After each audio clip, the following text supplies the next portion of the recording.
You ask Tiger to solve. This deals with linear equations with one unknown. The final result is x equals -2. Let's solve it step by step.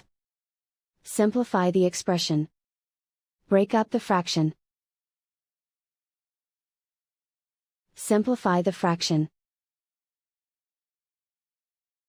Find the greatest common factor of the numerator and denominator. Factor out and cancel the greatest common factor. Group all constants on the right side of the equation.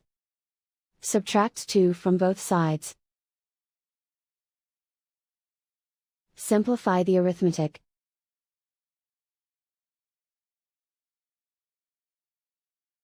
And so the final result is x equals -2.